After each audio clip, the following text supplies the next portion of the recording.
Okay, ladies and gents, welcome. It's time for my WrestleMania 36 predictions, the final predictions for the show that we've been talking about, I feel like forever. It's officially WrestleMania week, by the way. Hurrah! Happy WrestleMania week, everybody. A little bit of a different twist this year, though, which is a bit weird and a bit strange and a little bit upsetting. Because I was watching Raw this morning from last night and I was like, this WrestleMania is so stacked. It's so stacked and there's so many good, interesting stories that have been told so well going into this WrestleMania. And don't get me wrong, I'm really looking forward to the show. I'm sure it'll be great. I'm sure they'll manage to pull it out the bag like they always do. There'll be a few weird, kind of awkward, strange moments because of the no audience and that sort of thing. But they'll be able to cut round things, they'll be able to shoot it in a sort of movie-like environment. You get the Boneyard match will be shot really well, the Firefly Funhouse thing will be really cool. You can build to other things throughout the year that will, be in front of an audience. But where we go after WrestleMania, I don't know personally. But that's for them to decide and for them to do, and for people like me and people like us to sit back and watch and kind of judge in our own time.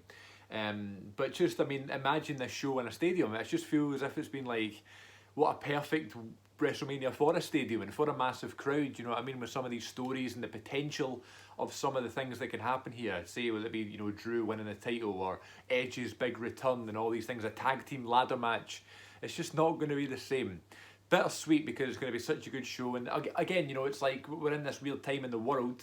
We could be having nothing, you know what I mean? But WWE are being those ones who are being like, no, we're going to entertain you. We are going to put on a show for you. We're not going to let anything stop WrestleMania. So it's like, okay, great. We're actually getting WrestleMania. It could have been a go along with, the Euros and the Olympics and all that thing. All those stuff that have been cancelled. But no, WrestleMania is not. WrestleMania is going on as planned. I searched WrestleMania 36 into the old laptop here. And it says Sunday, 5th of April 2020. Attendance, 0. Random. And just something I never thought I would ever see. Obviously, if you told me this time last year, WrestleMania is going to be even more stacked than it is this year, you're going to be even more buzzing for the matches that are happening this year, because I was pretty buzzing last year. It's going to be a big show, but there's going to be no people in attendance. I would have called you crazy. 16 matches signed, and by the way, it's over 2 nights. So I guess it's kind of cool that it's coming early. We're getting a Saturday and it's getting split up. It's not as if we're going to have this 8-hour show. It's not as if we're going to have this sort of long 7 in the morning, just going to bed like attitude like we've had the past few years. I'm assuming 8 matches each night, and they're all slated to be just over 3 hours a night, and that's fine. But I'm just scared that they're going to just go mental on night 1 and just assume folk will come back for night 2, which I'm assuming folk will. However, I wonder if one night of silent wrestling is enough for many people. First match will go up, on the list here in the order. I've got the list here on Wikipedia, bottom to the top. First match on here is Otis versus Dolph Ziggler. Listen, what a daft match. Why is Otis from Heavy Machinery having a singles match at WrestleMania? Why is this Dolph Ziggler's first ever singles match at WrestleMania? But let me tell you something, the story has been a lot of fun. It's been very entertaining, very funny at times, a pleasure to watch at times. And, the Otis thing, the fans getting behind him has been really nice to watch. That whole story made the Elimination Chamber earlier in the year. Not a bad story build at all, not at all. But I'd like to think that Otis will win, but I've got a feeling Ziggler will, and they'll prolong the story because it's going so well. I'm going to predict Dolph Ziggler gets that W. The Kabuki Warriors defending the Women's Tag Team Championships against Alexa Bliss and Nikki Cross. Feel bad for Nikki because this would have been a big moment for her, WrestleMania sort of thing. I'm sure she was in the Battle Royal last year, but and there's another thing, no Battle Royals because you're not allowed more than 10 folk in the one room. What a weird WrestleMania this is. But in terms of like an actual match, this is going to be the first one for her. And happy for Asuka, still getting a big moment there, even Kyrie and of course Alexa Bliss. I love all 4 of these people. And I think the Kabuki Warriors will retain the title. I was also thinking earlier on, maybe I should leave this to the end, but it doesn't matter. I was thinking earlier on as well, on Raw, when they were running through the matches. I always loved that when I was younger. Like, see when they would run through the matches and stuff and be like, this Sunday at WrestleMania, and they'd go through every single match. I used to love that. They did it last night on Raw, and I was starting to think that if this was the normal WrestleMania, one night in the big stadium, which matches would be put on the pre-show? And I thought it would be Otis Ziggler, Kabuki Warriors, Alexa Bliss and Nikki Cross, and then most likely Elias and Corbin. But, you know, they could easily put the Street Profits match on there. In fact, yeah, the Street Profits match, especially now that Andrade's not in there. But maybe they would have put Sami Zayn and Daniel Bryan on the pre-show. But the fact that they're having a singles match at WrestleMania, I want to get excited about that. But, you know, I'm not as buzzed as usual because of this whole pandemic thing. Just ruining all our lives. Sami Zayn and Daniel Bryan are having a singles match for the Intercontinental title at WrestleMania. Let that sink in. And Sami Zayn wins that, I think. Nah, in fact, no, I changed my pick. Daniel Bryan's going to win. What a great WrestleMania this could be.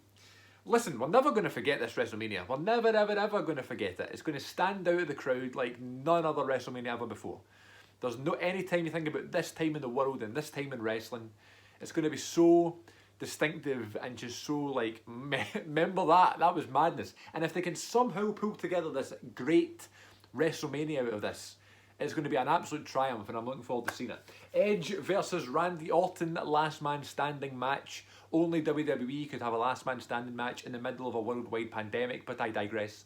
I'm gutted about this one because, you know, especially a last man standing is always good with a crowd. It's going to be weird with no crowd. But I was also hoping that we were going to get a big entrance for Edge, his return to WrestleMania. I was hoping maybe Alter Bridge performing his theme song live. I tweeted that, I said that in one of these wrestling videos before. I thought it was going to finally happen, but unlikely. And they might still get Alter Bridge to perform in front of real people, but I highly doubt it. And it won't be as cool. Save it for next year. Edge is probably going to win this one. I feel like I'm second guessing myself in every single one of these predictions. I don't do predictions. I think it's kind of daft sometimes, but for WrestleMania it's different. I'll go Edge just because of the whole getting redemption, that sort of thing, but I wouldn't be surprised if Orton wins this to prolong the story again. But it doesn't look like Edge is going to be doing much wrestling until this whole pandemic is over, which is fine. I know he's got a limited amount of matches in him, so if we can keep that for special occasions, that's fine. Edge beats Orton. And by the way, I'm assuming this was taped last week, WrestleMania, when they were doing that big sort of binge of tapings. I've not seen any results. I don't want to see any results. If you post any spoilers on my Twitter, you'll be immediately blocked. Why would you want to share spoilers and stuff like that? It drives me nuts. So I don't know. These are my honest predictions. Elias versus Ken Corbin, a random match to get them both on the show, but again, fine, happy for them. King Corbin wins that one. Alister Black versus Bobby Lashley. Another strange match. I get the fact that you need something for Bobby Lashley to do. I get the fact that Alister Black's doing this whole, I need challengers and that sort of thing. Let's just throw them together at WrestleMania. This would be fine for a fast lane or an Extreme Rules or something like that. But for WrestleMania, a bit daft, unneeded. But again, they're not going to be doing the Battle Royal, so we need to try and get folk on there. Alister Black wins that, no doubt. Then we have the Street Profits versus Austin Theory and Angel Garza, because Andrade has hurt his ribs. What on earth is happening to this tag division on Raw? Austin Theory from Evolve, who's really good, and he's only 22. I think he's younger than me, which is ridiculous. And I'm sure Vince will love him. He's got a lot of personality and stuff like that. He didn't even bother catching Montez Ford last night. Did you see that? He just did that planche over the top rope, just full flat back bumped onto the rail or the rampway. Looked brutal. But yeah, Street Profits win that, no bother. Then you've got the Miz and Morrison versus the New Day versus the Usos in a triple threat tag team ladder match. This would have been amazing. This would have been amazing. It's not going to be amazing. It's just not. It's going to be cool, I guess, to see them fighting for titles that no one else is looking at. But I guess Miz and Morrison win this one at WrestleMania. What a shame. What a shame. Kevin Owens versus Seth Rollins. Really happy that these two are getting that singles match at WrestleMania. I've said this before, that's like the work rate match of WrestleMania. There's always that one match, it's like the workhorses. It was Orton and AJ last year. The year before it was the triple threat for the Intercontinental title. The year before that, which would have been 33, would have been even Asuka and feckin' Charlotte. But, you had Shane and AJ was a good one on that show. You had the Fatal 4-Way for the US title. It was a good WrestleMania, 34. 33, Shane and AJ wasn't 33, Shane and AJ was 33. What did I say? Shane and AJ wasn't 34, it was 33. Confusion. Nah, that's what it was, the 34. The work rate match was AJ and Shinsuke. Great match. 32, let's do a bit of math here. 32, your work rate match. What was 32? Oh, AJ and Jericho, absolutely. Anyway. So this year it's Kevin Owens and Seth Rollins. Again, really cool, but again, there's no crowd for that big Kevin Owens momentous occasion thing. I don't know. Kevin Owens is winning this match. Undertaker versus AJ Styles. Can I just say, Undertaker's promo on Raw, godlike. I have a very, very, very soft spot for the American Badass character. I almost prefer it because it's that more personal side of the Undertaker, and it made me fall in love with the Undertaker and made him my favourite wrestler of all time. Seeing him cut that kind of American Badass real life style promo last night, and he went, "Try me, I'll make you famous." I was like, oh, it made me all giddy and it made me all excited, and I've not felt like that in ages, and I was like, they're still making me so invested. That Raw last night with those promos, man, I'll tell you something, making the best out of a bad situation. Those promos by Edge, Owens, Taker, and my God, Paul Heyman at the end of the show were unbelievable. Some of the best promos I've seen in years, all in the one episode of Raw. But that Taker promo was great. I think that was my favourite out of a lot of them, even though Heyman's was ridiculous. But it's going to be really cool. The Boneyard match, people are rolling their eyes and stuff, no pun intended. People are shoving it off like, oh, what a daft gimmick match. But it'll be that sort of, that wee break from WrestleMania. It'll be different to the Firefly Funhouse match. That'll be on another night. That'll be on night 2 or whatever.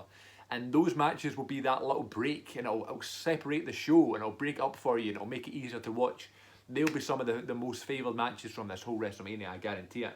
And Taker wins, no bother. In fact, you know what, again, second guessing myself, because the fact that we don't need to see a Styles clash or whatever, you know, this could be an AJ victory, but again, we don't know how you win. Is it a buried alive match? Is it a pinfall? We don't know. We'll soon find out, but I'm going to love that match, and I'm going to love that match. Fatal 5-way for the SmackDown Women's Championship. Bayley defends against Lacey Evans, Naomi, Sasha Banks, and wait for it, yes, indeed, Tamina. Maybe the worst wrestler in the world. I have no animosity towards Tamina, but she's never done anything interesting, good, half decent.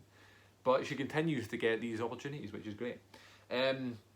Sasha's going to win this one by turning on Bayley, and it's going to be great. There you go. John Cena versus The Fiend in a Firefly Funhouse match. The Fiend wins because The Fiend never forgets and gets redemption on John Cena after WrestleMania 30. Again, another one that would have been great with a live audience. But what are you going to do? Becky Lynch defends the Raw Women's Championship against Shayna Baszler. This, again, I've said this before on these videos, these wrestling vlog style videos here. This is a massive match to me and to people who have watched NXT for years and that sort of thing. But to your casual fan, you know, you're basing on the build up to this match being how interested you are in Shayna Baszler. And I must say, I've done a good job. You know, she came out and she fucking bit her neck, and then she swung Becky into the announce table last night. It looked brutal. Becky wins this one, but it's going to be a great match. And again, it's one of those ones where it'd be brilliant to have that Becky, you know, crowd reaction. But again, it's not going to happen. Goldberg versus Roman Reigns for the Universal Championship, as Roman Reigns posted on his Instagram yesterday or a couple of days ago, basically saying that, you know, he's not doing WrestleMania because of his health. And if anybody is ever, you know, they've got the right to say that, it's Roman Reigns. He is a good man. He's a great man. He's one of my favourite wrestlers. He's one of the best in the company. And I just love the fact he's doing this. I mean, he's putting his safety over the main event of WrestleMania. And let me tell you this, if this match wasn't changed, this would have been the last match on the show with the main event at WrestleMania. And it would have been this big moment for Reigns finally winning the title at WrestleMania. Not that he did it at 32 or anything. But whatever, I'm a big Reigns fan. I like him as champion. I think he's ever had a fair shot at being champion either. For him to show how good of a main event level champion he can be. So it's a shame that he's pulling out. He's going to let himself rest up and spend time with his family and make sure that this pandemic goes away before he puts his health and his past health issues, you know, at risk again. So big thumbs up to Roman Reigns for that. Sending my love, Roman. Whoever Goldberg's going to face is, you know, is going to win the title, basically. I've got a feeling it's going to be Braun Strowman because of all the fucking pictures of them they keep posting, and he's not on the show, so I'm assuming it's going to be Braun Strowman. I would like it to be a Cena versus Bray Wyatt winner faces Goldberg type thing. However, since it's the Firefly Funhouse match now, it's going to be a bit different, you know. I don't think that'll be the case, and Strowman's not on the card, so it's going to be Strowman, I'm assuming. And that's fine, you know, Strowman is the Intercontinental Champion. No, he's not. Sami Zayn won the Intercontinental title. That's it. Strowman's winning the title, and that's fine, because it's been a long time coming. It'll be interesting to get someone different as the champion, and, you know, it could be a fun title reign, you know, so I'm assuming that's going to happen. It might not, you know, Goldberg could retain and then let them have the Roman Goldberg match at SummerSlam or something, I don't know. But in terms of a prediction, I think Braun Strowman, not Roman Strowman Reigns, Braun Strowman replaces Roman and beats Goldberg. Rhea Ripley defends the NXT Women's Championship against Charlotte Flair. An unbelievable situation this. Can you believe that the NXT title is being defended at WrestleMania? Rhea Ripley wins this match, could end up stealing the show. Brilliant showcase for NXT, brilliant. And then the main event, a dream match for a lot of people, especially me. Brock Lesnar defends the WWE Championship against Drew McIntyre. They shot an advert for Drew McIntyre in the Scottish Highlands the other day, and it was ridiculous. It was great. There's just these Scottish folk wearing kilts, of course, shouting at Drew, wearing his gear, and he was just like swimming in like this mad lake and had these big boulders over his shoulders and that sort of thing. And I was like, I think I've been there. Listen, I don't know what's going to happen here. If this was at, you know, the stadium, Raymond James Stadium in Tampa, Drew wins all day. The fact you've got no fucking audience, you got, you know, all these other matches with all these other potential title changes, good chance Lesnar wins. Good chance Lesnar wins, and we do Drew and Lesnar the rematch at SummerSlam, and Drew gets that big pop. However, I don't know. I think maybe they should just do it. Let's just have that history being made. Have Drew finally win the title, and then he can defend it against Lesnar again. I don't know. I feel like the crowds, when they start to get built back up again, it's going to be this big resurgence, and it's going to be like, yes, we're going to cheer for Drew here, and we're going to cheer for Bray Wyatt and all these people, because we never got a chance to do it at WrestleMania. Good chance Drew wins at WrestleMania, and I'm going to say he does it right here in my official predictions video. So there you go. There are my predictions for WrestleMania 36. What a show. What a card. It's just going to be so bizarre. But, you know, these tag matches they're doing on Raw and SmackDown aren't that bad, because you've got like outside people shouting in and a manager and the commentators and stuff. But when it's been one-on-one, it's been a bit strange, and I don't know how they're going to do it for 2 shows, 2 nights in a row, 3.5 hours each. But whatever, we'll do it. We'll have a great show, and I'm sure we'll all enjoy it. I'll try my best to enjoy it, I always do. So please remember to stay positive. Remember, we could be having nothing. Don't take it for granted. Don't be ungrateful necessarily, you know what I mean? The fact we're actually getting WrestleMania, it could have easily been switched off like that. A lot of people would have preferred that. But there's no guarantee it would have been rescheduled. There's no guarantee. Think about the people on the show, you know. I'm sure they would love to do WrestleMania much more than be sitting about the house doing what I'm doing right now. So yes, ladies and gents, what a show it's going to be. It's stacked.